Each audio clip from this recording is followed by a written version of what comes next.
Welcome back, everyone, to Final Sector. We're doing our pre-season testing and our season predictions video today. So, just to give you a little bit of idea of how the video is gonna shake down, we're gonna just go through pre-season testing, sort of the highlights and who we think looked good, who we think were struggling, and then based on that and based on I guess previous years, we're gonna try and make some predictions on this season, the 2021 Formula One season. We're going to make some bold predictions. Bold. Which which probably won't happen, but it's fun to talk about anyway. So yeah, stay tuned for the second part of the video where we talk about all that. But yeah, for right now, we'll talk about the preseason testing. I'll give you just a little bit of information because it's an interesting year for testing this year. Obviously, it takes place in took place in Bahrain instead of Spain. It's normally at Catalonia, but because of COVID, this year they decided to have it at Bahrain.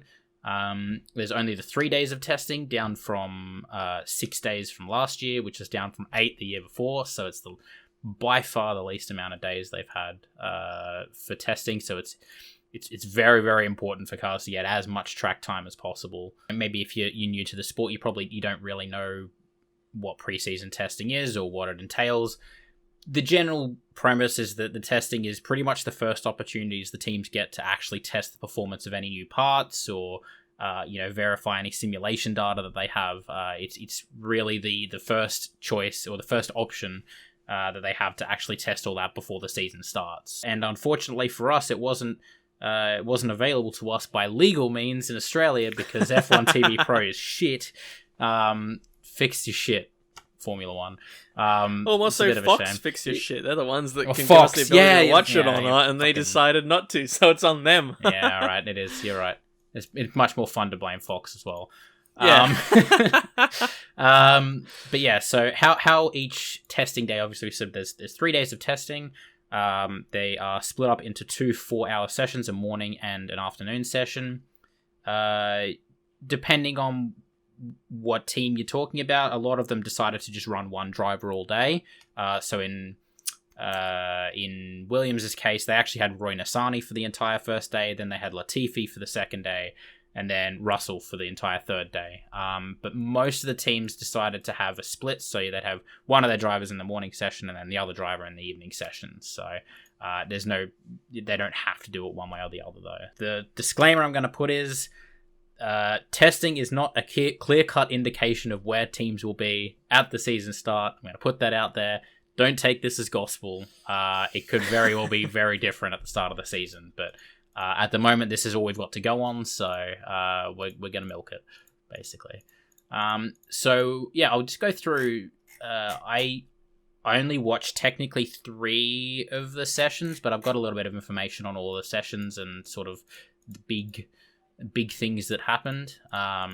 It started off on that day 1, session 1, Bottas in that Mercedes went out, and he came in the very next lap, and he didn't come out for a long time. So, he had a big gearbox change to do. I think that gearbox was pretty much looked like it was dead on arrival. Basically, they had to completely change the gearbox, and that took about 3.5 hours or something before they managed to get him back out there. So, Mercedes starting off, and they lost almost that entire first session. Bottas only got 6 laps with that one. I think Schumacher in the Haas, he only did 15 laps with the gearbox issue as well. Towards the end of the session, Leclerc had a suspected power unit issue. He stopped on track, and it brought out the red flag near the end of the session, and I think that actually they just ended the session there just about. So, but for what it's worth, I think that was the only issue in terms of it was this one of only 2 red flags, but it was the only red flag that was caused by some kind of mechanical issue. So overall, I'll mention that reliability was really, really good this preseason testing, really high. The fact that was the only one that actually caused a red flag. We'll talk about the second one because that's a fun one to talk about. But yeah, at the end of the day 1, session 1, Gasly did the most laps at 74. the AlphaTauri, it'll be a common theme that they did a lot of running, and they looked very quick as well. So really, really good for their team. The more interesting session, though, is actually the second session, because they had an hour break and then they go into that afternoon session. And because it's Bahrain, there was a huge sandstorm that came over the track. So I'll put some pictures up, because some of the pictures are, it looks like they put a filter on the photos. It's that sandy and that orange. The sand was, blown all over the track. The wind was up to like 25 kilometers an hour. It was just awful conditions. Visibility was super, super low. Like they had the wide shot, down the straight. They have like the long shot to come down the straight, and you can hear the car is coming, but you can't see it. Yeah. Oh, there it is. It popped out of the sand. So, but yeah, the two cars to go out early, they weren't in a rush to get out, despite the low running time for the weekend. They weren't in a rush to get out because obviously conditions were so poor. But Ocon and Mazepin got out really early, and I'll put up some more photos. But they were literally kicking up dust, like how you see the spray from water when it's raining. When it literally looked like that. It looked like it was just water coming out from the back. There was that much sand on the track. Obviously it was super slippery and whatnot. The conditions did improve about an hour in. I think they must have cleared some of the sand out, but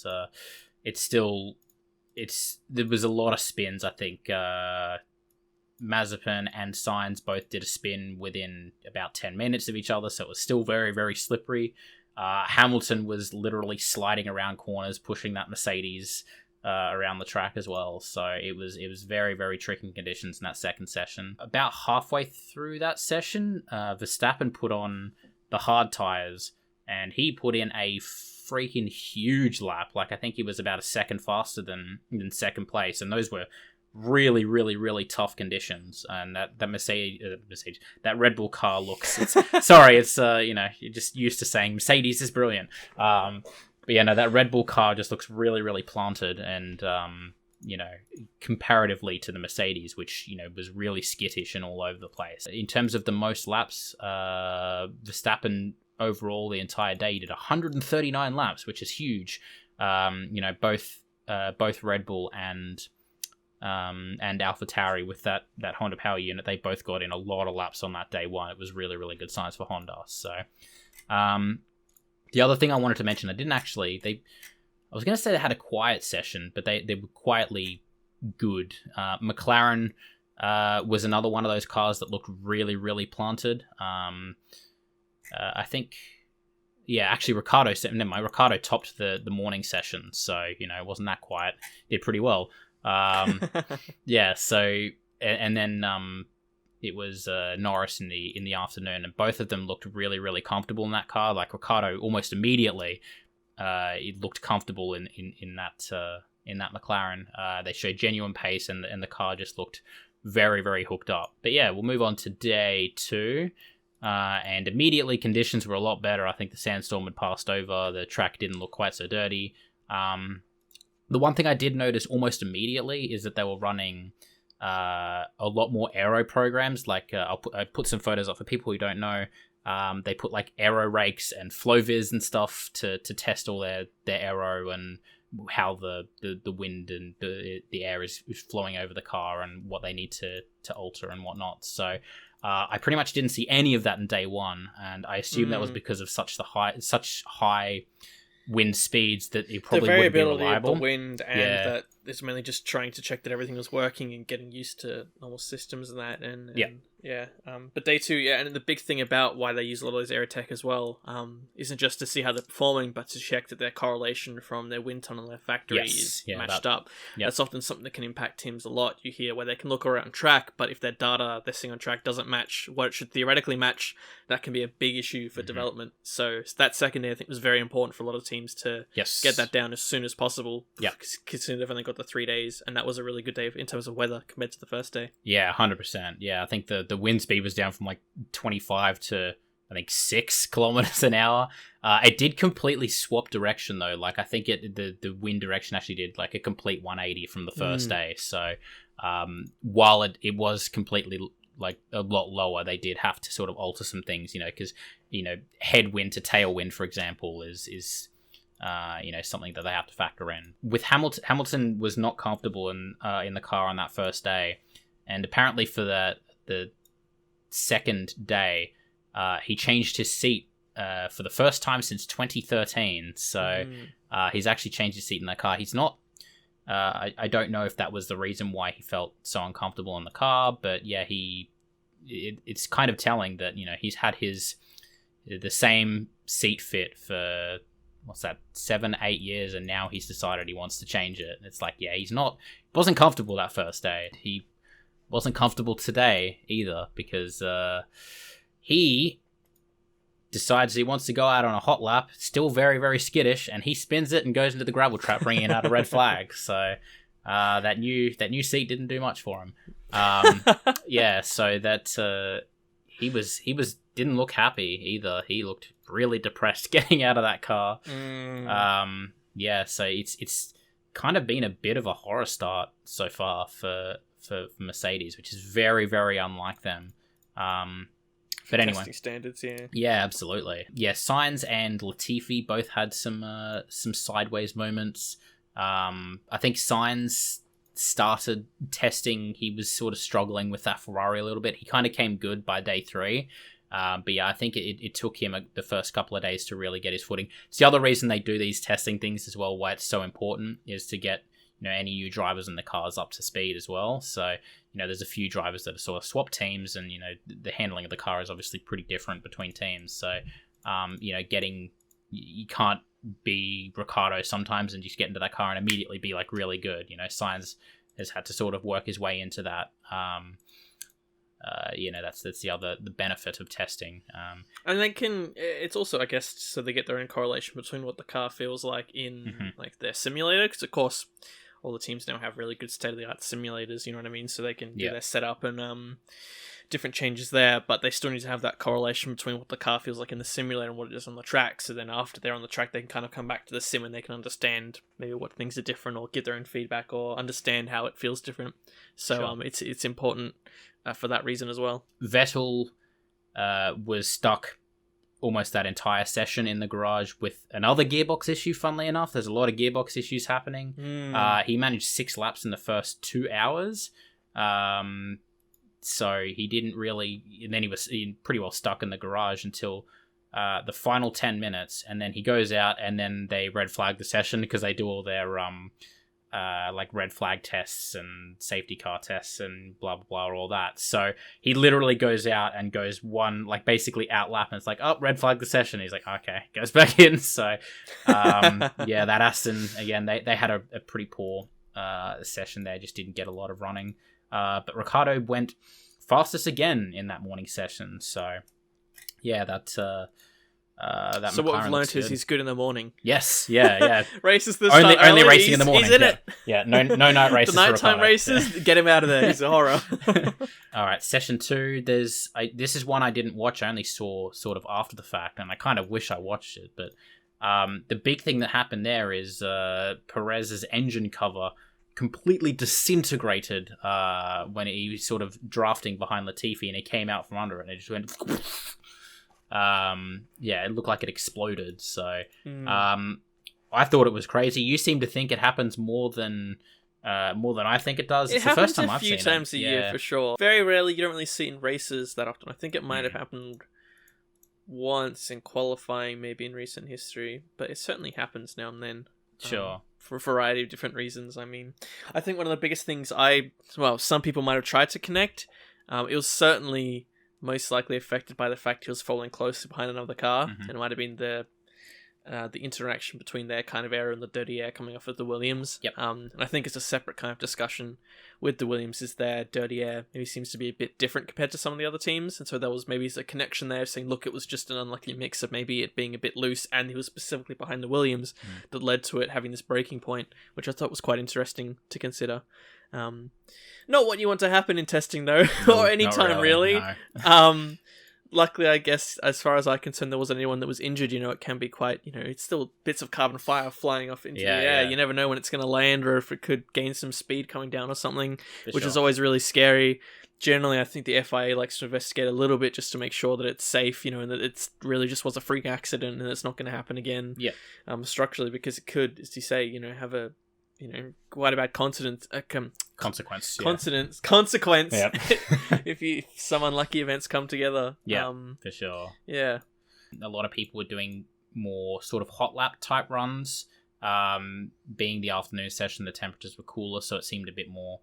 It seemed getting used to the car and its limits, which is once I think you've got your kind of your groundwork down, then you need to start actually understanding how far you can push before you spin a bit. So during those sessions as well, you will get a bit more spins and a bit more tire screeching and that as people purposefully try to find that limit and understand what it feels like when it is at that limit, what you can save, what you can't save, etc., etc. Yeah, and I think this is more representative. Like these, the time of day is more representative of when qualifying and the race will actually happen.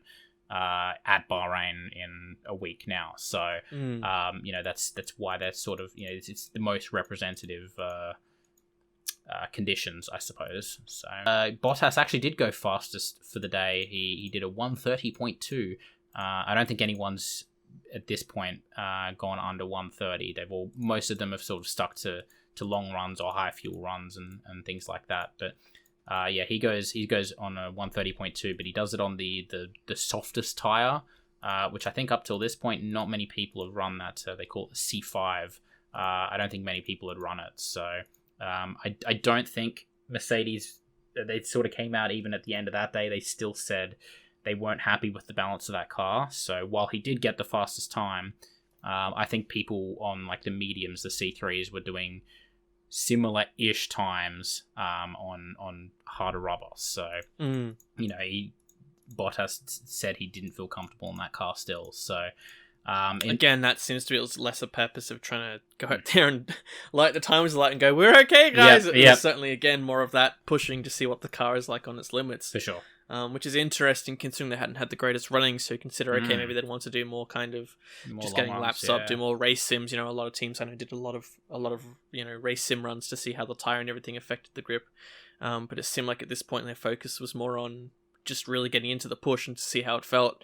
Maybe to see even if you're in really bad conditions and the car really does feel like crap, maybe that's because it was just really sandy, really bad grip, really bad tires, you know what I mean? Actually, how does it feel when it's on the edge? Does it kind of suddenly feel much better when you're actually at that peak? True. So it seems like that's more what they were focusing on there. But as you say, Bottas still kind of came out of that and said, it wasn't great. Yeah. So, interesting. Yeah, for sure. All right, and then moving on to day 3, we'll breeze through this really quickly.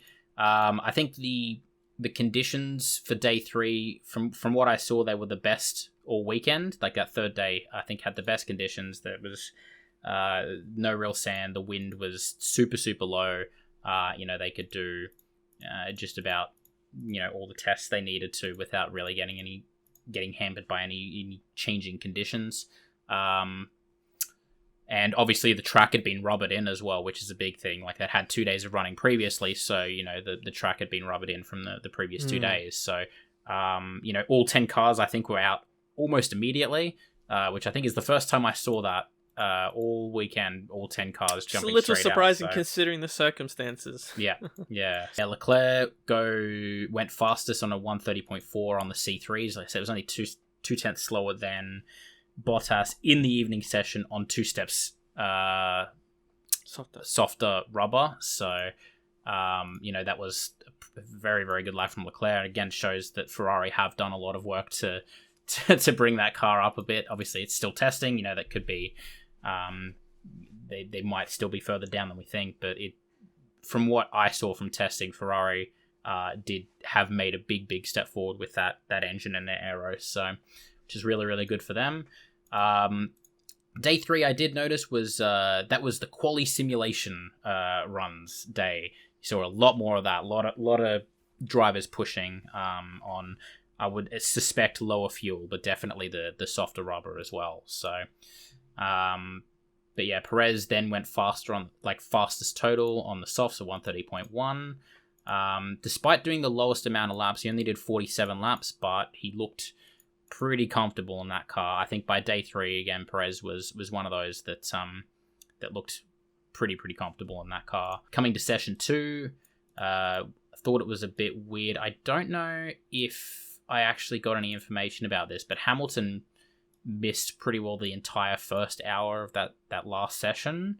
I'm not sure why, considering how little running they did. You would think they'd want to get out as early as possible, but they must have been tinkering with something, because they wouldn't actively be like, we don't need the first hour, it's fine.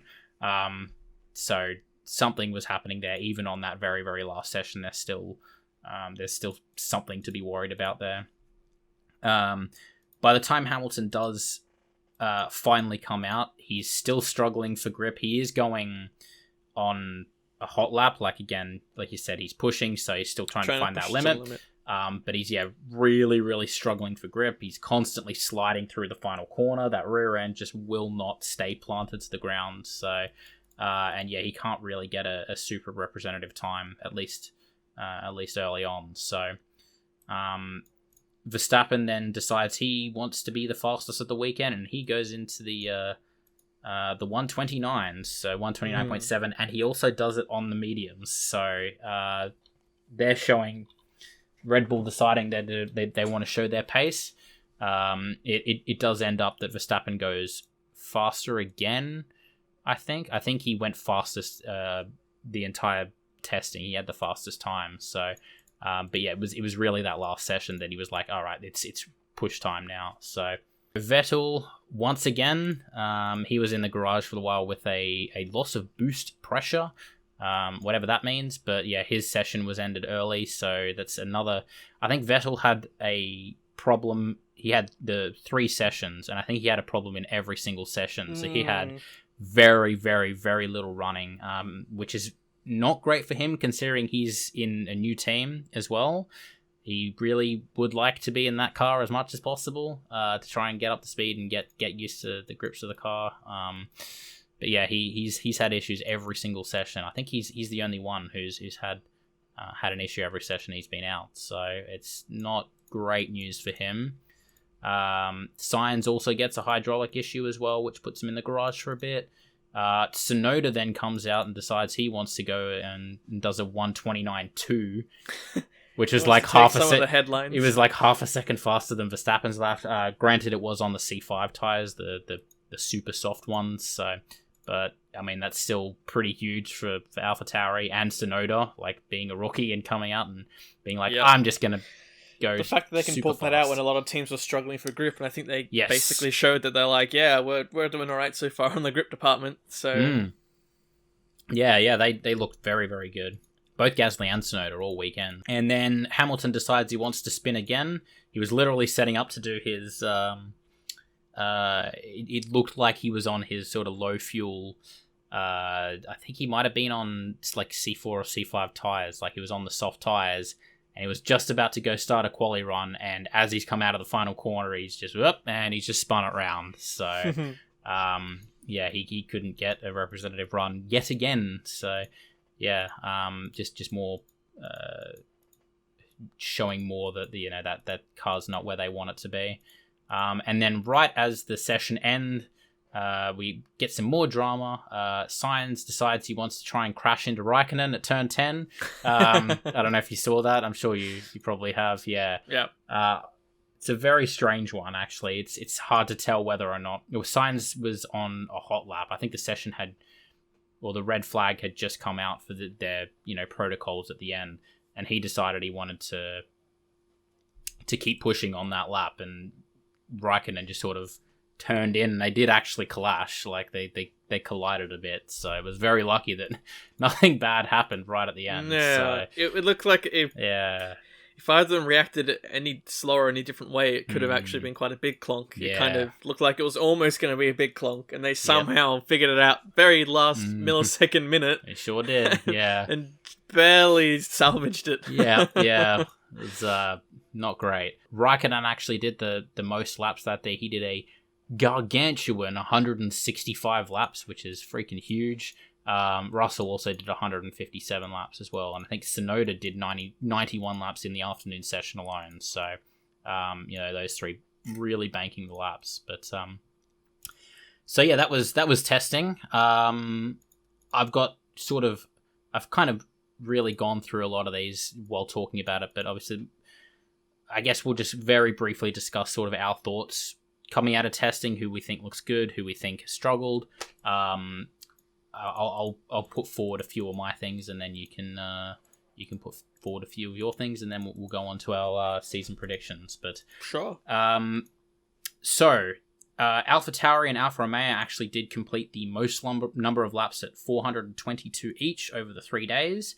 And Mercedes, funnily enough, they completed the least with 304. So they did nearly 120 laps less than the top teams. Aston also did 314. They were both by far the lowest. I guess both of them being plagued by those reliability issues.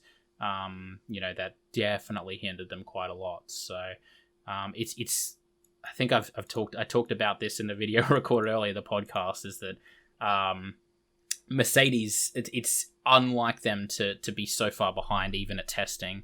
That car really did look a handful.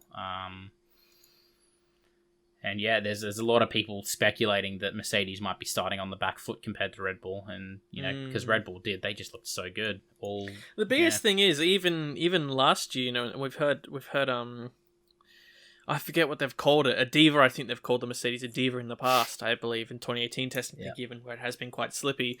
But the main thing is, at least on the other side, is even if it is quite a slippy car, they can still run the absolute bugger out of it to get all sorts of data, so then very, very quickly they can remediate the issue, because everything running, on track and behind the scenes is so well refined at this point, is what we've come to expect with Mercedes, and what, they're so proud of, is that if they do have this kind of correlation issue, or the car's a bit iffy, then by the first race, second race, there's almost confidence that they're going to have figured it out, basically as it's happening, they're going, yeah, we know what that is, But then you see this where, have they actually had enough running to figure that out? They're going to have to then use a bit of their race, prep and everything like that to still figure that out. When you look, you look at the difference between where normally we see, Red Bull ends so well for the year, and then they come into the next year and you go, oh, they've fallen back a bit. They've got to, get up a bit. And Mercedes just go boom with the running. But then you see here, it's like, well, actually, is it the other way around for once? You know what I mean? Like Red Bull seem like they're like, we're running behind the scenes. We don't seem to have any of those correlation issues we've had, And then it's Mercedes going, well, actually, we need more time to figure this whole thing out, because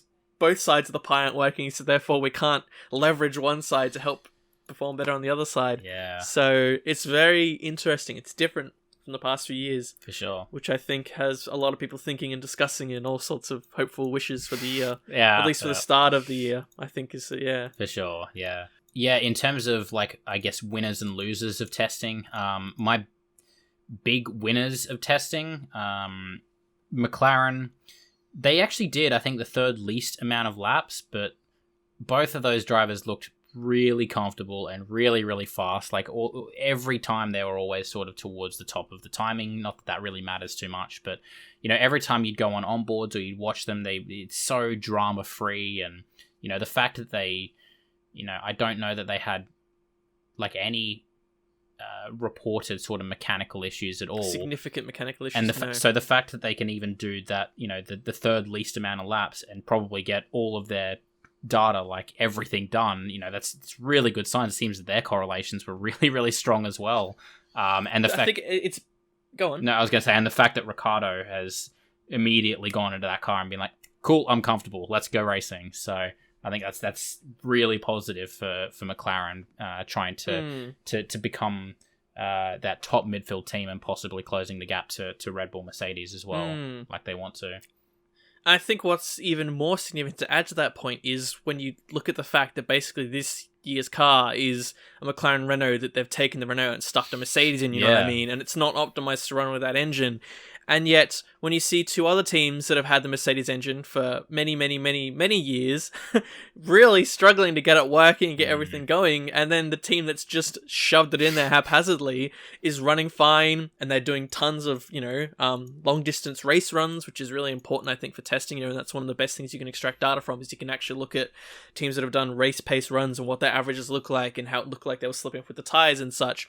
And the big thing when you have a lot of reliability issues is that often you can't complete those whole things, because either then you run out of time and you have to focus on a lot of your setup and correlation, so you can't afford to spend half your day doing just laps for the sake of race pace and, you know, checking your tires. Yeah, they basically like cut stuff out of it. Like they go in with a plan. They go in with this sort of, okay, this is what we're going to do on the first day. This is blah, blah, blah, blah. And if they lose like an entire session, they're like, well, we can't afford to do that anymore because this is more important. Up or do half of something that takes a lot of time. Yeah. So I think the fact that McLaren had the reliability, so their chance to do that is a good sign, considering what they're having to try and work with this year. And then on top of that, the fact that it looked really good, like their long running pace looked really solid, really consistent. They had very little slip, you know, as the tires started to wear down, they just looked comfortable. I think that's a big trend when you're rating the cars for this year, and what they're doing, in, you know, considering this is the last year of these regulations, is I think they've gone down the route of saying, look, we're aware that shoving this, you know, new power unit into a car that was designed around a Renault unit isn't the best thing, so we're going to mainly focus on just getting that in there working nicely for the year, and then we're just going to tweak the aero a bit, not necessarily for pace, but just so it stays stable, you know what I mean? And we've shown that already, even maybe you could see that when everyone else gets up to speed, they might be quicker than them. They're just trying to have a stable base just to get through the year, and as well, because then if they have this stable base, they don't have to work on it as much. They can spend then a lot more time thinking about next year, you know, while you see some other teams which are really struggling, well, they're not going to want to have a car that struggles throughout the whole year, so they're going to have to allocate a bit more resources, a bit more cost towards figuring that out behind the scenes. So it seems very smart from McLaren's side, and I think, you know, the fact that their drivers have come out quite public and said, yeah, we really like the car and we're feeling good about it, you know, is saying, I think that's also a bigger point, is saying we like the direction, especially when we think about Ricciardo, who's trying to put this as a long-term thing. He's going, cool, like, yeah, there was this fear. They've already written out the biggest fear, which was, is this car going to actually run within a unit just stuffed in it, or are we going to have massive issues? Well, all signs so far point to the fact that, yeah, they're going fine, even more so than other teams, which are basically running the same thing as last year, which are struggling a lot more. So, it's very interesting. For the start of the year at least, and you'd say, yeah, maybe if they were carrying on for future years, you might go, okay, maybe they should have gone a bit more aggressive maybe with a few things, but they're not, you know. This is like a survival year just to make it through to the next year. And so, so far they're going, we feel all right, you know, we've got a nice stable little thing here when everyone else doesn't. So kudos to them. They've obviously, they've done well with the resources and the restricted development that they've been given, despite having quite a big challenge, I think. Yeah, 100%. On top of McLaren, I also believe that both Red Bull and AlphaTauri are both winners of testing as well. Winners of testing. Feeling good. Yeah, but that Honda power unit I think is the best it's ever been. Again, we talked about this on the previous podcast about how the Honda CEO has basically come out and said we think we've exceeded the Mercedes power unit from last year. And yeah, their pace was generally pretty incredible, all testing. Coupled with the nice reliability. Yeah, and, you know, Perez took a little bit to get used to that Red Bull, which is understandable. I think everyone who's jumped in that second seat so far has had a little bit of trouble, but he looked comfortable by the end of it. Verstappen was fast. He was just fast. Gasly looked good, and then Tsunoda, you know, he fit into that AlphaTauri very, very quickly as well. Like we mentioned, he put in a hell of a lap on that final day as well. It was interesting because day one, I think if you saw his onboard, it was clear, you know, that he was not struggling is the right word, but you could tell he was having to focus a lot to adapt. You know, it was quite on the edge more so if you saw his onboards compared to Gasly's onboard when he's doing some of his quicker race pace runs. Which you'd expect, but yeah. Yes, you'd expect, and then you wouldn't be surprised, I guess, if you saw that continuing. And yet, if you look at his onboards from the first day compared to the onboards from his later running, it's like a world of difference. You go, wow, like he's improving quick. So much so, you know, a lot of heads of AlphaTauri and even the whole Red Bull program came out and they said, yeah, like so far he's doing above and beyond what we'd expect of him. You know what I mean? Like he's really just in full maximum focus mode, getting used to it, which is exactly why they put him in that car. You know, because the big thing in F2 was that he was very good at kind of adapting on the fly, and if he had something tricky, then he could kind of figure out the best way around that. And that's why they've brought him in here. And look, he's smashing it out of the park so far. Yeah, so, definitely. Very interesting, to see if they can continue that form through. See if they can even you know, you normally consider in previous years AlphaTauri a bit below maybe that top of the midfield battle, but you see this and you go, honestly, if they were up there at the front of the midfield, you wouldn't be surprised. Yeah, towards the first half of the year, it wouldn't be like, wow, it'd be like, yeah, that's what it's showed so far, and good on them. Like they're obviously really just they're kind of going into this new era of AlphaTauri with their new thinking of their junior drivers and such, and this is just further affirmation of that. So that's exciting, I think. Yeah, very exciting. One last thing just on Red Bull as well. Verstappen came out afterwards and said he thinks it was their Red Bull's best preseason since he joined the team as well. So he's obviously been there for a few years now, so he would know, comparatively to previous. Yeah, exactly. There is a lot of weight. Considering like at the moment, like a lot of the news articles that are coming out are like trying to downplay how good they are. Obviously Mercedes are pretty well known for sandbagging and talking about how they're not fast enough, and even Verstappen has now come out and said, I don't think I'm the favorite going into the season, blah blah blah. And it's just like they're more likely to trend that way because they don't want to give too much away and get too overconfident. Yes. So when Verstappen says he thinks it was their best preseason testing yet, there is definitely some weight behind that. So, and it looked Which very says a lot when yeah. Red Bull have struggled in the past in preseason testing. For sure. It's been a trend for them to end the year so high, and then we expect them to kick the hell out of it at the start of the next year, and then they take a bit again to get up to speed. But instead, it seems like, no, it actually is the continuation of last year that we've been praying for. So it's at least the best we can hope for so far. Yeah. And then the losers of testing, it's hard to look past both Mercedes and Aston, just the sheer lack of running and the reliability issues. And honestly, we've talked enough about Mercedes, about how that car just looks like a handful to drive. I'm sure by the time the season starts, they'll find whatever that problem was, and they'll be a hell of a lot more competitive than they were. But, the fact that they were so low down on laps means they might still have to do some stuff during like even the practice sessions of the Bahrain Grand Prix to try and figure some stuff out. There's a very good chance. And then Aston also had those reliability issues. Vettel got very, very little running in that car, so there's a good chance he's probably not as comfortable as he'd like to be. And honestly, that Aston didn't look super fast. I was expecting that to be, that car to be a lot better than we saw it. Again, could be sandbagging. It's testing. Who knows? But I think a case of running it conservative, I think even similar to last year when the car downright had really amazing pace on its day, but it was hard to set it up properly. And I think this is a case of because they had so many electrical and mechanical gremlins that they weren't able to really show that yet. So I think in a similar vein to Mercedes, coincidentally, once they do get through those things, I do still expect both of those cars to have a lot of pace. I think it will just take some time again to get up with it, and I think that's where teams like McLaren and AlphaTauri will really, and Red Bull, I guess, in the front of the field will take that advantage early on to really just smash it out of the park. Yeah, and put pressure on them to hopefully force them into a few mistakes. For sure. All right, that's all my thoughts. I don't know if you had any other thoughts regarding testing or... Nothing significant, no. I think the main thing it showed is if you were able to pick up some long run pace from every car, is that it was quite close, and closer than it has been in previous years for testing. If you pull similar data and compare the longer running from each year, so I think there's still reason to be quite hopeful that the start of the season at least will be very spicy. We can only hope that leads into the we can only hope that leads into the end of the year also being quite spicy, but you can't predict that, you know what I mean? We've had previous years where it started off close and then things have actually returned to their natural order. But at least for now, the start, I think, should be very interesting, and I imagine there will be some guys on the back foot that then maybe have to fight back in the later half to try and move back up. Yeah. Recover from their losses early on. For sure. And as well, teams finding that balance between putting development this year and next year, I think will be a very interesting story to follow as well. Yeah, definitely.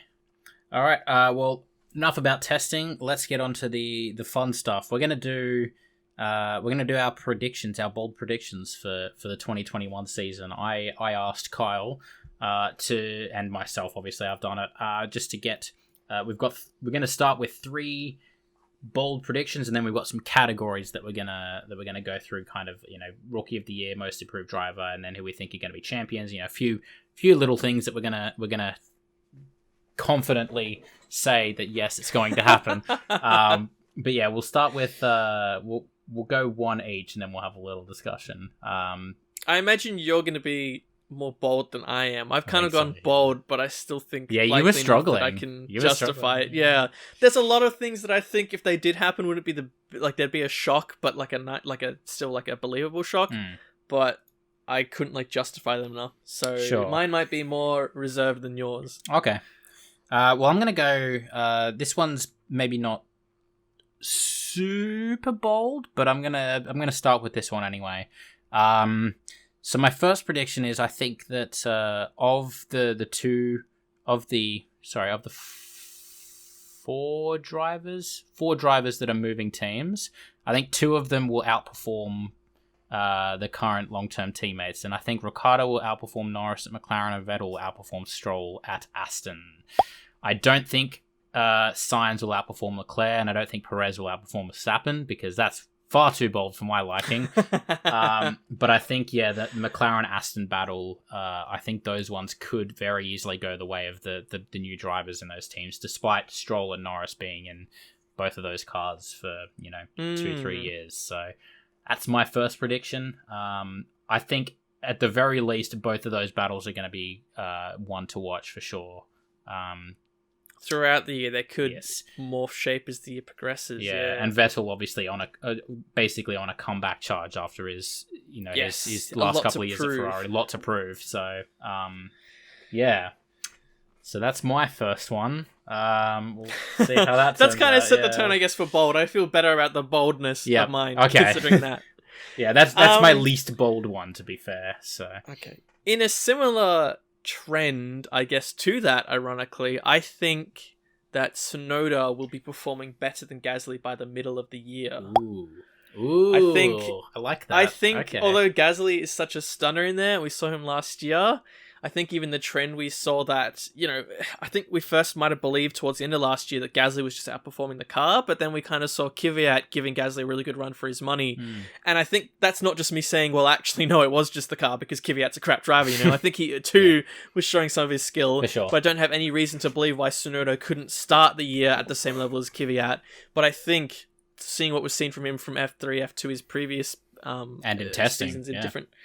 And then as well in testing and his pace there and what people are saying about him, I think even though Gasly's a high bar, I do think that Yuki can put the effort in. I think at the start of the year still it will be Gasly, just Mr. Consistent for that team. Sure. But I do think by the middle of the year they'll at least be equal. If not, Tsunoda might be performed to do better in the latter half of the year.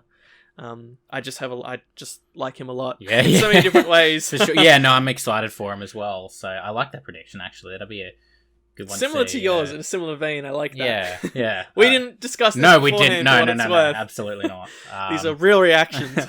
All right, all right, now we're getting bold. All right, so my second one, my second prediction is I predict that Perez will win at least 2 races. Oh, okay. Yeah, I think that Red Bull, I mean, obviously we've talked about this a bit earlier, I think Red Bull are going to be pretty strong this year. I think they're going to be closer to Mercedes. I think they only got 1 win with Verstappen last year. It was the Abu Dhabi, wasn't it? The only the one.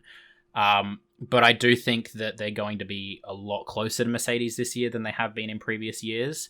And actually, Verstappen having a good second driver in Perez, I think they can put the pressure on Mercedes more often than not. And that's how you get the wins and that's how you get the podiums, is you need to put the pressure on that team that's maybe out in front. And I think that Perez, particularly with things like tyre strategy as well, he always seems to have just the best strategy. He knows how to hang on to tyres, and if it comes to strategy and he's out in front or he needs the strategy to win, I can see Perez doing it more often than someone like a Verstappen or a Bottas, or maybe not a Hamilton. Hamilton's quite good at his own strategy, but but yeah, I see him winning at least 2 races. I had it down as 1, and I'm just like, it's not bold enough. I've got to go 2. So yeah, we'll say 2. I do expect at least Red Bull to be winning a hell of a lot more than 1 race this year. So. Okay. Yeah, we'll go Perez to win at least 2 races. Oof. Yeah. All right. You're up, buddy. All right. Beat my boldness. This is one that I guess links into some of my predictions I've made for some of the other categories going into later on, but I do think that every driver will score points this year. I don't know how bold you want to call that, whether it seems obvious. I think there's still... I don't think it's necessarily because the the field is more grouped up than last year, but I just think because of the nature of these cars, because a lot of them have lost a fair amount of aero, because I think certain cars are going to be a lot stronger at circuits compared to other circuits, especially in contrast to last year, where I think there was less of that ebbing and flowing depending on the circuit. I think there is enough there that I think everyone will get a shot and will score points. Even, your Latifis and your Haas drivers and that. Yeah. I still think there might even only be one-offs here and there, maybe like a bit through luck, through some retirements or through some struggles there. But yeah, I think that's very likely, and I think that's why it also makes it tricky for some of my other picks later on to see who's going to be where, because it's not a flat out, this team's at the bottom, they're not going to be anywhere. It's more so if everyone does get some, then who's going to take advantage of those scenarios better than others. Sure. Yeah. All right. What do you think about them apples? Yeah, no, it's a good prediction because it's not. I don't think I have the same opinion of that. I think there will be a pretty clear bottom team, which we'll get to in a bit. But yeah, that's interesting. It'd be good to see. I mean, it's you don't like seeing cars at the back, scoring no points all season. It's got to be pretty demoralizing. It'd be good to see.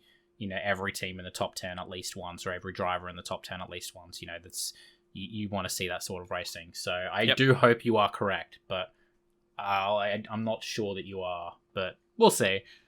We'll find out when you're right and I'm wrong once again. Anyway, all right, we'll go. And this is.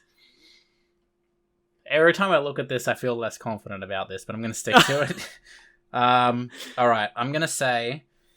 This is kind of a twofer, but I believe that this year, although it's not, maybe it's not that bold considering what happened last year, but I think 4 different teams will win a race, and I think 6 will be on the podium.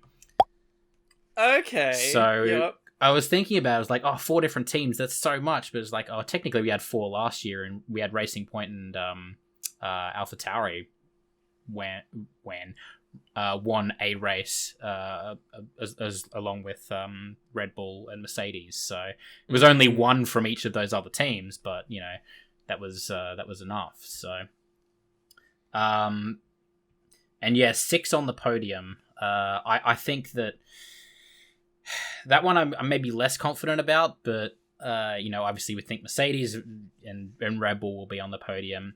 I think McLaren are definitely going to be on the podium. I think AlphaTauri are good enough to be on the podium. And then I think Ferrari are good enough to get on the podium this year again. And then one of Aston Martin and Alpine, I think, are going to be on the podium as well, if we want to get really specific. But I could have been bold and said all 7 of those teams would get on the podium, but I'm not.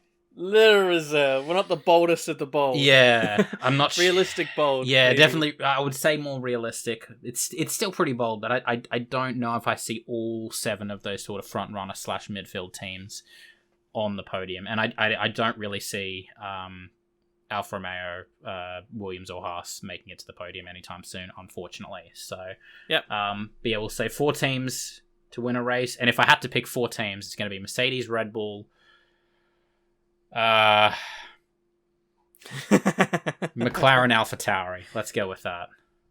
Let's go with those 4 if we want to be specific. So, yeah.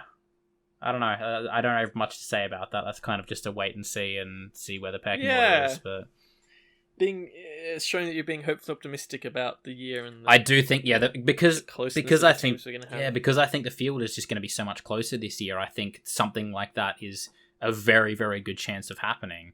You have a couple of retirements from higher up, and it seems like it might be easy if you're towards the front of that midfield, which is more just becoming a field, not a midfield anymore.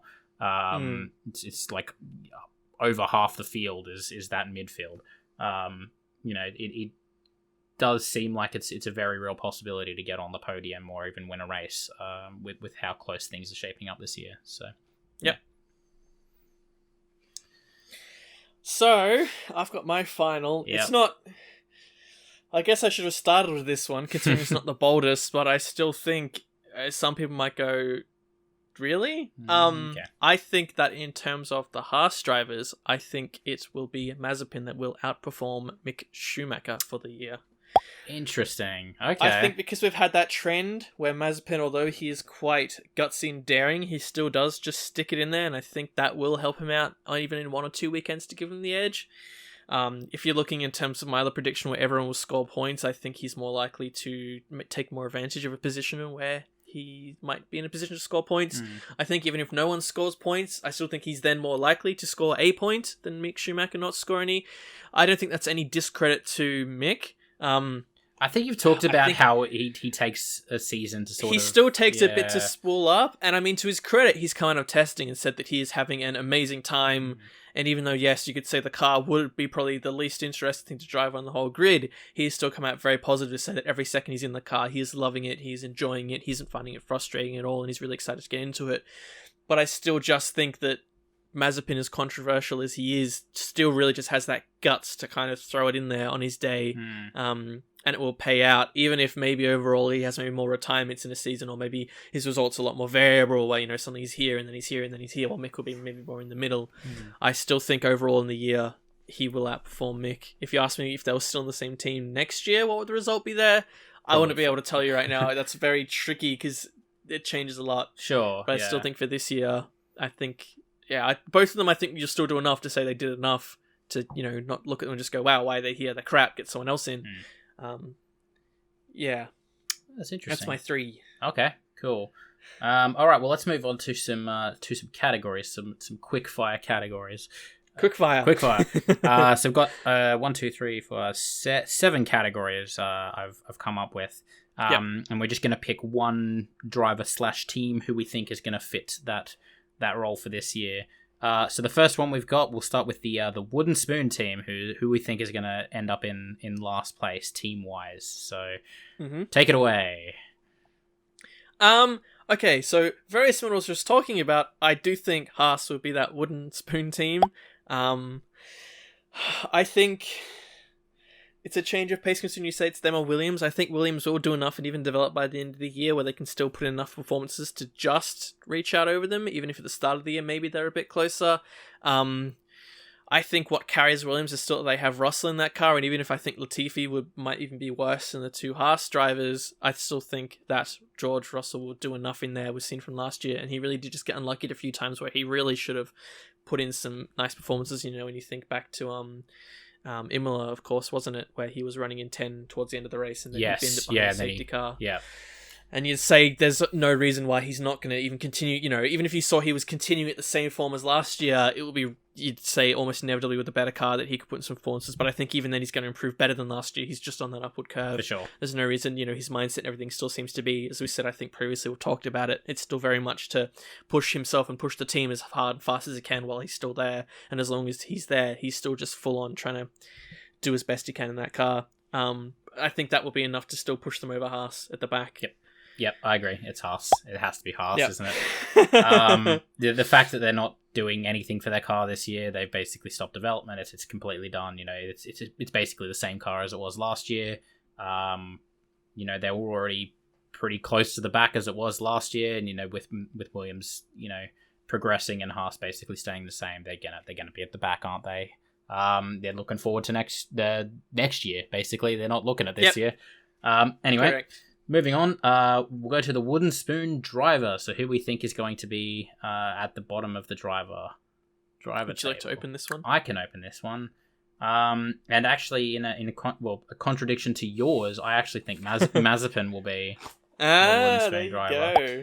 But I'm not sure that Schumacher or Mazepin will either of them will get a point. I think Williams will get maybe 1 or 2 points, but I think that Haas, unfortunately, will sit towards, you know, that they'll not get any points at all, which means obviously Schumacher and Mazepin both won't get points. And I think in terms of performances, like you said, because they're not getting points and because Mazepin's prone to, you know, being sort of like this, I think it's just going to even out to where it's like, here's going like this, but Schumacher's like this. It's just gonna pip him. So he's gonna. I would say he's going to sort of finish more races. He's going to just be that little bit more consistent. And while he might not get a point, I do think he'll finish ahead of Mazepin in the standings. So I put Mazepin in that Wooden Spoon driver. Yep. So Curious to see who I think I alluded to it before, but yeah, I think Latifi, I think I've already even, if you watched our driver predictions video, we kind of already justified our differences on Latifi and that. Yeah. Which isn't that different, but I still think you rate him ever so slightly higher than I do. Or if not, maybe just drivers around there, you kind of place them differently around him. I still think... I don't know, like there are some drivers which have a rookie year and then you kind of see them improve a bit the next year. I don't see him improving any more than any of the driver around him will. Okay. I think even if the Williams is the better car, I just can't see him over the race weekend doing enough to get a position that will be higher than both of the Haas drivers. Yeah.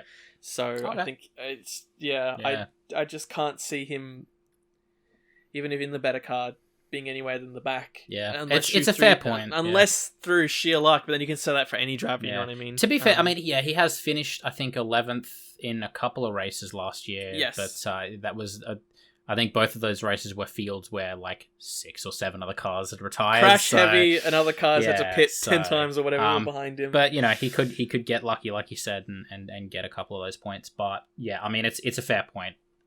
He's definitely not the strongest driver on the grid. We're arguing with semantics here at the back, basically. We're not going to lose a friendship over.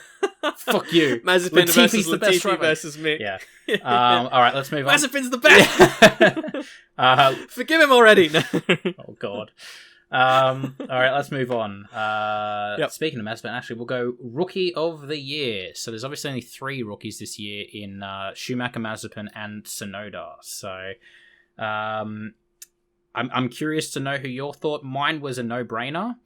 You said it was a difficult one, so I'm curious to know what your thoughts are on this. So it kind of was initially difficult because you can classify someone for being a good rookie even if they haven't, like you looked at George Russell and it was hard to quantify him for Rookie of the Year, in the position that he was in. I don't know, I would. I mean, I look at it, you kind of have to look at it more, based on...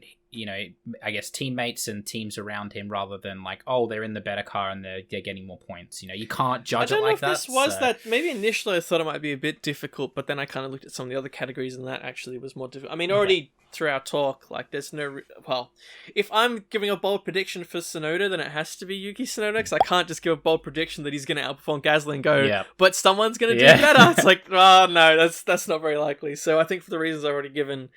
It's Tsunoda. I don't know if you share the same. I do, yeah. That was a no-brainer for me. After seeing how well he performed in that testing, how comfortable he was in that car almost immediately, it was... And what was being said of him from his effective bosses as well. Yeah, exactly. Like, it's hard to look at him and say he's not going to have the best rookie season. I think, like you said, Schumacher takes a little bit to get...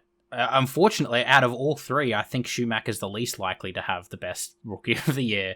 Because, like you said, I think he takes a little bit to sort of get into it. I think he's in it for the long term, so he's going to sort of, play it safe maybe this year and bide his time, get used to things.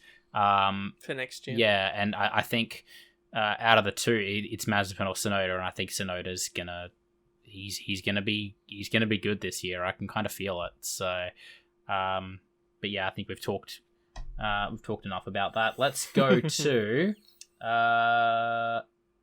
Let's go most improved driver. Actually, no, sorry. We'll go most improved team because we did team driver before. So, most improved team. I guess I'll start. I'll take it. Yeah. I had a little bit of a think about this actually, because I thought there was one. Well, there was one that really stood out, but there's sort of a few that you can talk about that,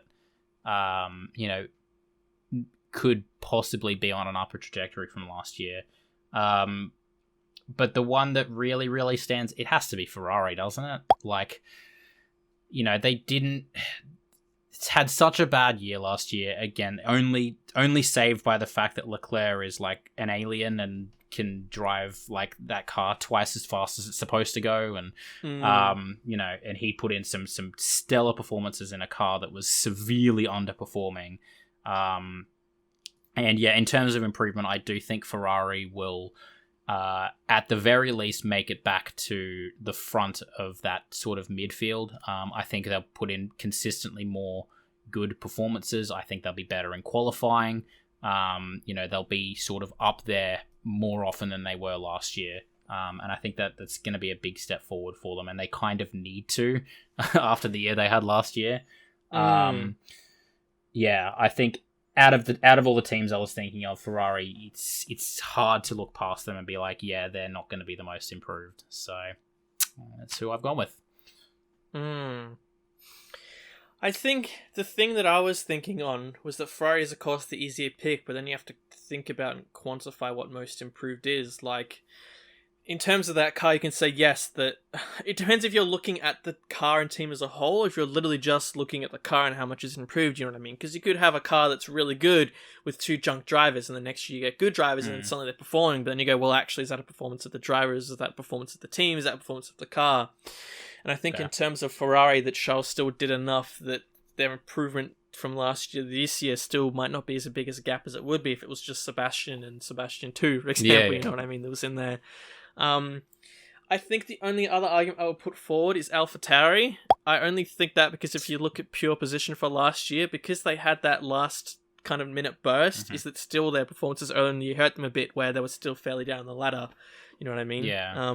That is the other team I had in consideration. They were even fighting with Ferrari, and Ferrari still technically finished ahead of them. Yeah. And I was thinking, well, look, even if you say, you know, Ferrari improve, like inherently, yes, all the signs kind of point that they will improve, but I still think when you look, you can't look too much into it. When you look into testing and their long run pace and everything, there's still nothing you kind of see in Ferrari to like, oh yeah, they're back in form. I think they still have a lot to understand. I think, yes, they've brought a lot of changes, probably visually in terms of their actual bodywork more than any other car you can see in under the hood. But then again, we still don't truly know the effect of it under the hood, and especially it doesn't help that there are 2 other teams that they have, are teams that aren't looking that crash hot either, so can't really use them as a base for how, you know, the rear of that car's looking. So I think still I want to give it to AlphaTauri just because I think they are really flying, and I think when you wouldn't even consider them at the start of the last year for the conversation of who's going to be the top of the midfield, you know what I mean? You were thinking McLaren versus Renault versus Racing Point, really, you know what I mean? And AlphaTauri were just there, but now I think genuinely you have to go, well, AlphaTauri even a favourite for that as well as part of the conversation. So even if they get 4th, or, you know, I think almost if you want to look at it as a whole improvement, technically I think they have a justification. But in terms of the actual, you know, if you had 2 Charles in the car last year, then even more so it would be further ahead and you say, oh no, it's just going to be AlphaTauri because the Ferrari performed so bloody well last year because of the drivers. You know what I mean? So again, I think it's that whole thing affecting Red Bull too, where normally AlphaTauri start off on a bit of a back foot and then both their drivers get up to speed. I think this year they already are up to speed, and I think that's going to help them so much early on that it's just going to carry them, and they get So I have to give it to AlphaTauri, but I think it is very close though with Ferrari for very different reasons. Okay, yeah, no, it's a fair argument. It's a fight you don't really think about, but I think it'll be interesting to follow. On the sidelines. All right, and even with each other, there might be a good basis for each other, considering they ended last year fairly similarly. You'd argue as well. Yeah, that's true. Yeah, no, it's a fair argument. AlphaTauri was also one of the ones I had considered in my mind as well. I probably should have looked at where they finished in the standings because I didn't realize they finished down that low. I actually thought they finished higher. So, but yeah, no, I think they're probably the 2 most in the conversation. Williams was also one I considered as well. Yes. But yeah, I kind of dismissed that compared, you know, with Ferrari and AlphaTauri in the picture. I think they're not going to do quite as much as both of those teams. So. Yeah, but yeah, I'll stick with Ferrari. I still think that they're going to have a much better season than last year. So, but yeah, let's move on to the most improved driver. So, who have you got for this one? So, I thought about this, and I thought it was kind of tricky because a lot of drivers that you could say are going to smash it this year, they kind of already had their improvement year last year, and you can just hope for them to continue. And if they do improve a bit, it's not going to be massive. Yeah, thinking like Gasly or Gasly or Sainz or Norris or anything like that. I think I would bucket them in that category. Sure. I think the 2 more obvious ones that are continuing, of course, is the biggest one is Vettel, just for obvious reasons that he had such a torrid year. You could say his heart wasn't really in everything like that, and that was part of the reason that he was struggling a lot. And he was just more focused on just getting through it rather than committing and getting used to it to get used to this year. So I think, honestly, you can't... Whether it's just wishful thinking, you kind of hope that he doesn't struggle. You almost really just expect him to get into it and just go boom, you know what I mean? And really that was part of your prediction as well, I guess, right? Yes. That he was even going to outperform Stroll as well. Yeah. So I think it has to be him. Like, you can try and make an argument for someone else. I think if Vettel wasn't in the position he was in, I think it would be a lot harder to predict this category. Personally, I don't know about you. You have the same opinion. Yeah, no, I've got Vettel in the same in most improved as well. So. Yes, so it's kind of. I thought about it for a long time, almost because I wanted to come up with a reason someone else could justify. Yeah, I was thinking of everyone. I'm just like, we got Ocon. It's like, well, no, we've already talked about how Ocon's probably not going to be the team, and it's like, I know Latifi, and it's like, no, I don't think he's going to improve that much. George Russell is like, I don't know how much more he can do compared to Vettel. They can all improve a little bit, Stroll. but it's not going to be anywhere near as much as because last year they all did. If we were asking for the start of last year, I think it would have been so much more interesting to actually think about it for last year, at the start of last year. But it's got to be Vettel, and if anything, if you have to pick a second driver, I think because so many drivers are near their peak, and if they improve, it more so just be improving with the car rather than themselves. I would even then have to give it to Latifi just because I think last year was so unremarkable. Yeah. If it puts in a bit more, you know what I mean, then good on him. The fact that I think everyone will score a point, you know what I mean, says enough that I think he's not going to be so far off the back. So yeah, I mean, there's that. The other people that came into the conversation, but again, it was just never going to be. If you want to try and argue that Stroll might have his breakout year this year. He was another one I considered. There is that possibility. Depending on how you want to quantify it, I think Perez had a freaking amazing year last year. And even Stroll started last year pretty strong, even in in Hungary, he was very strong and showed that. Yeah. And he had that big incident when he was even running really well around where was it? Was it Mugello? Yeah, the other Italian Grand Prix, the third Italian Grand Prix. Yeah. Where he had the rear right suspension failure when he was running, I think, in fifth quite well, and he was basically outperforming Perez then too, and he had that big failure, and I think after that he was kind of a bit shaky, and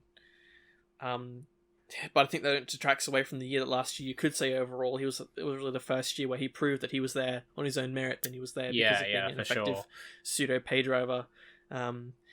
So I think even if he just continues this year at the form he was at the start of last year, you consider that an improvement, but then you'd argue, well, actually, no, he had those shines of it last year. He just didn't have it consistently. Is that enough? If he is consistent, is that enough to argue that's a big improvement?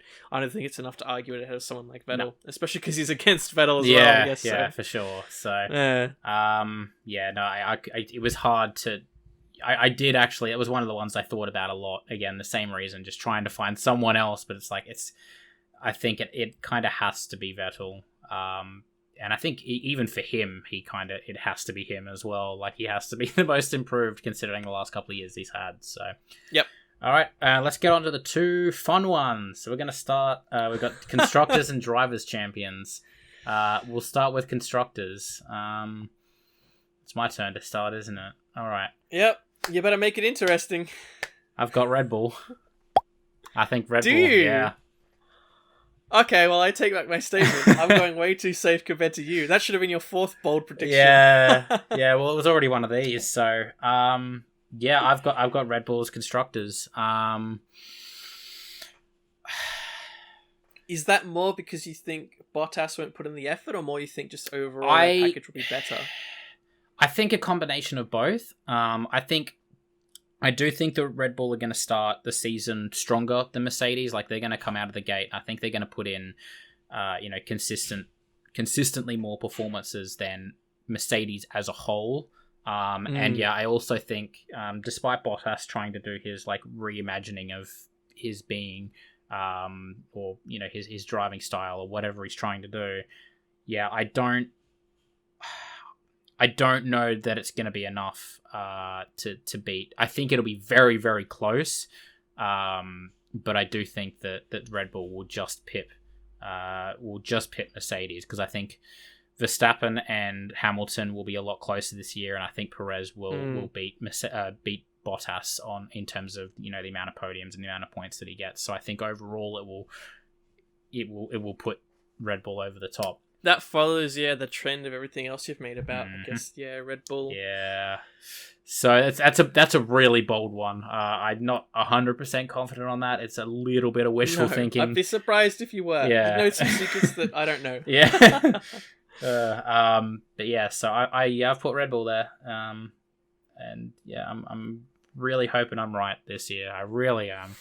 So, well, I hope that you're right, but I'm not that confident. I'm business as usual. I don't need to say anything more about who I think it's going to be. Yep. I think it's going to be business as usual with McLaren up there with Williams. No. Yep. I think Mercedes, just even though they'll struggle at the start, they've just nailed this era so much, is that there's no reason why, even if they are a bit behind, they can't then allocate some resources just to turn it around and just clinch it. I think even if Bottas struggles a bit, even though I think, well, I don't know, you can't really say he's going to struggle the least he struggled this year because of the things he's coming out with, but I don't think there's too many indications as to why he would slip back so far. Bottas is still going to be there to do enough. I don't think we've seen enough of Bottas being the wingman. We've seen a little when Ferrari were up there, and Bottas really did do a good damn job occasionally of just sacrificing himself to ensure that the team was further ahead. I also don't think he's going to be the wingman this year. That's the thing. You don't think he's going to subdue to it that much? Yeah. You think he's going to be rebellious? See, that's interesting. Yeah. So, yep. I think the first half, again, based on our earlier conversation, will be really interesting, but I don't have the confidence to say why. Yep, it's a tough one. It might be the biggest challenge they've had, but anytime they've had a challenge previous in this era, they've dealt with it fine. Yeah. Really. Yeah. No, so that's fair. I unfortunately have to be the pessimist. Nope, that's fine. I completely understand. I'm glad you have a different opinion, though. Yeah. I was honestly not fully expecting that still. Yeah, no, I mean, it is probably the more likely.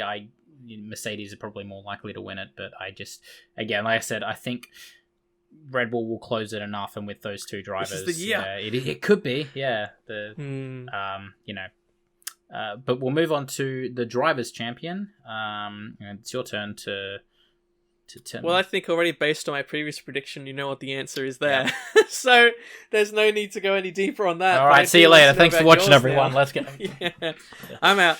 I've got Hamilton there as well. I think while Verstappen will, I think, challenge him a lot more than he did last year. I still think, Hamilton's he's a class driver, isn't he? And he just knows he knows how to deal with these. He's done it for that many years. He knows how to deal with, even when he was going up against the the Ferrari when it was super strong a couple of years ago. Like, he knows how to win a championship. He knows how to put in the performances he needs to clinch the championship. So, yep. I do think, as much as, I want to sit here and be like, Verstappen will win it, and Red Bull win constructors, and everything will be peachy, and hunger disappears, and cancer's no longer a thing, and world hunger's solved, and all this, and it's not going to happen.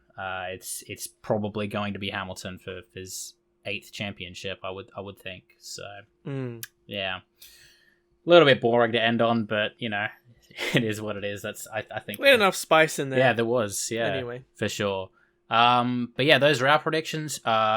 Please let us know in the comments what you think your predictions were. I would love to read them because it's been really fun kind of scouring what other... Some people have some bold ass predictions, man. It's kind of crazy. You look at that and you think, you must be crazy. But I would love to see them because it's an interesting talking point.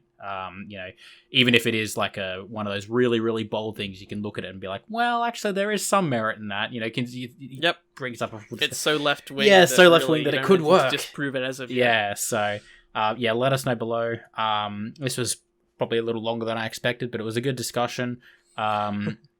We will see you for the next video, which will probably be, I guess, the race the race breakdown for Bahrain. So I guess this will be the first time to see sort of where everyone stacks up. So very, very interesting to see. I'm very much hoping Red Bull will start out as favourites, and then we can have an interesting season ahead of us. So yep. But yeah, thanks everyone for watching. Remember to like and do the subscribe thing if you want to see more. Hit the bell. Yeah. Remember to follow our Twitter as well, at Final Sector YT. We've been using it significantly more than when we first made it.